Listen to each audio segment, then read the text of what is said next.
What's the motherfucking date, ho? August 17th.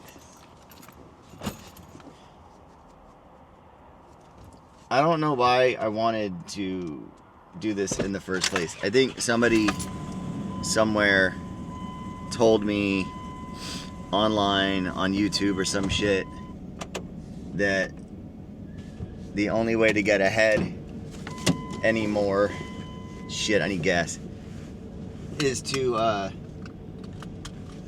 oh, you dumb broad. You forgot your coffee. I'll be back. Alright, I got my coffee.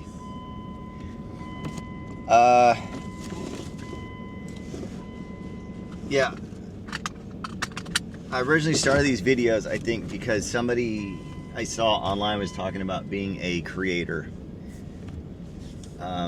And not necessarily like a YouTube influencer, but like just somebody on fucking YouTube. I don't know, creating like people that just fucking create content, and then eventually they build a following, and then eventually they have a product that they can sell or a service or something like that.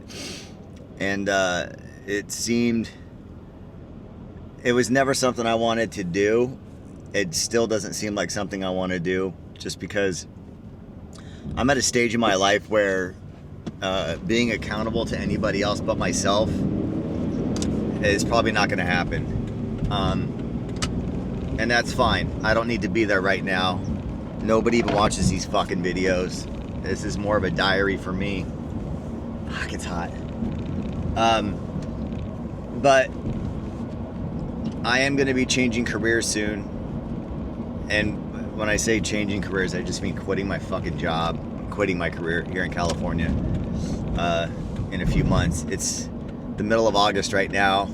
I plan on leaving for New York in like late April, mid-April, depending. Earlier if I can, but at the latest, late April. So, yeah, part of me starting these videos that I wanted to try and document my journey from California all the way to New York, then all the way to Colorado. And the goal is to get myself a commercial property where I turn it into a fantasy factory like Rob Dyrdek kind of did for his show. Not so much centered around like, you know, sports and fun and all that shit. Like I want it to be fun, but it's going to be my house too.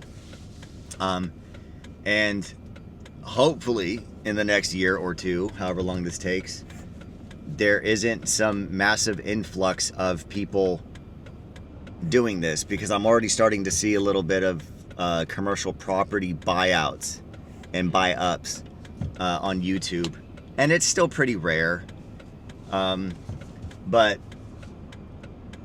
and it's not an original thing. A lot of people just don't want to do it. Like they can't stomach the commercial property life. I don't even know if I'll be able to, but I'm gonna try. I'm not gonna live in a fucking house, I can tell you that much. Not with these prices, and not with the fact that I can get basically 10 times the square footage for the same dollar. So I just kind of wanted to document my journey from here to there, and if I actually did pull it off and I did live a life and do something cool and, you know, something that was inspirational, then maybe I could teach others how I did it and then turn that into a business, side hustle, something. I just know that like I can't keep working for somebody else, even in this capacity. You know, I work in TV and I make around anywhere from like, we'll call it $400 to $700 a day for an 8-hour shift.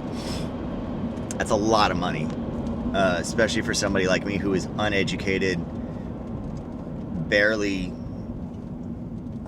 doing any work. It's pretty easy. It's just taken me a long time to get this skill set in order to do what I'm doing. But the work isn't in abundance, and I feel like I've exhausted all my options. And it's just a hustle.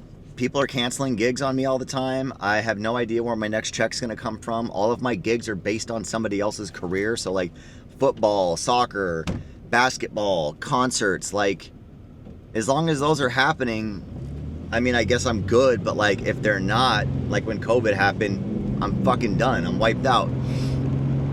or if a venue just decides to hire somebody else that day. Like, I'm just not in control of my income. And so, how do I say this? The allure of becoming a content creator and just shooting stuff on YouTube, maybe not as janky as this, but stuff like this, and then actually teaching people at some point. Like right now I'm just filming videos just for the sake of filming, and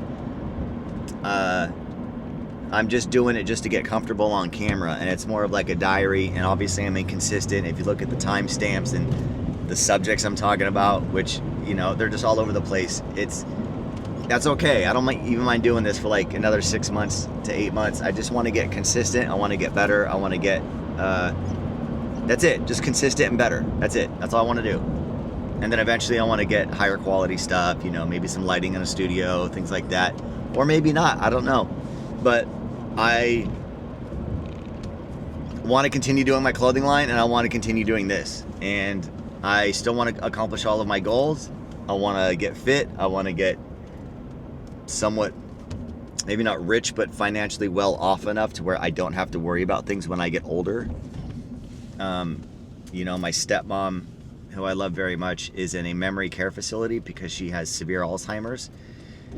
She just got transported to another hospital the other day from her memory care facility because she was wilding out and was not taking her meds and got violent with the staff. And it got so bad that the hospital she was transferred to had to restrain her the night that she was there. And like, my family has been footing the bill for this, and you know, my dad should have been there to help her, but he stole all of her money. He took everything from her except her pension and her social. Actually, he stole all that too. He stole everything. My dad's a world-class piece of shit. We'll talk about him later. But point is that like, this shit's expensive. Elder care, memory care, being around 24/7 care, like that costs a lot of money. If I ever get to that point, like, fucking just take me out to pasture. But still, if I don't, and I want to hold on and my memory's not going, but I know that I need care, I gotta pay for that shit. And I'm not gonna pay for it fucking living in California, just doing what I'm doing. I'm not going to get anywhere that I want to get continuing the path that I am on. So I'm going to choose a different path, and I'm going to try and maybe choose the content creator route along with doing my clothing line, and talking about it and getting fit and trying to get this commercial property off the ground, and then showing you guys that it is possible and that it is fucking awesome. I was even thinking about, I wouldn't know how to finance this, but I was even thinking about going around the entire country and starting an interview series where I actually go and interview people that have had successful turnarounds with commercial properties, and or going kind of off grid, not homesteader and not fully off grid, but just people that have gone out and found piece of land or property and they built it up to something that isn't a house or isn't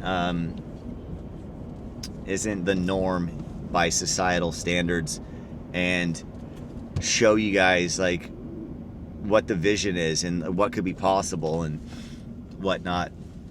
I don't know if they already do this on like HGTV or other, you know, popular channels, but even if I just go around finding out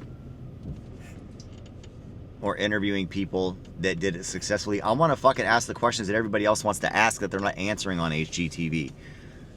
You know, like what's the insurance like? What are some of the problems that you run into? Like, what are some things that you would have done that you know, knowing what you know now, what would you have changed or what would you have done differently? Like, I want to save us from the pain that they went through so we don't have to experience it, so we can streamline this fucking process. And also get some education along the way. That's worth something. I was watching something the other day with, God, I can't remember his name. I think his name's Chris Williamson. And he was talking about how he was hanging out with Joe Rogan, and Joe Rogan was telling him that we see things that are valuable, like the girl, the watch, the car, the house, all this stuff, and we think that because that stuff is hard to obtain that it's valuable. And Joe Rogan's like, that's not valuable, that's just hard to obtain. Things that are of value are things that like enrich your life, nourish your soul, give you purpose every day to wake up and keep going, like things of that nature. It's not necessarily like the Ferrari or the Lamborghini. It's not to say that like nothing's wrong to have those things. I would love a fucking nice whip, but that's not necessarily what's valuable. It holds high value on a dollar amount, but it's not necessarily high value on our lives at the end of the day. So I don't know where I was going with this, but the content itself needs to be valuable. It needs to be something that you guys actually want and need, and not just something that you're striving for because you saw it and it's shiny and it's new and all this shit. Anyways, I'm getting gas. I'm gonna cut this video short. I'm on my way to work. It's about 9:30 in the morning. I'm like fucking 20 minutes late. Asshole move, right? For somebody who gets paid as much as I do. Well, shit happens. So yeah, I'm gonna get gas. I'm gonna do my thing. I just wanted to check in and let you guys know that I'm still somewhat on track. And yeah, we got new glow-in-the-dark pins. Most of them are trash because the manufacturing process is just not very great. So I would say like 60 to 70% of the glow-in-the-dark Junglist V2 pins that I have are unusable, which sucks. I'm gonna sell this batch, see how they do, and then yeah, we'll see. I'll get more, but if they burn me again, I just won't buy those specific pins, but I'll still buy my other pins from them because the other pins that I got are fucking tits. All right, later.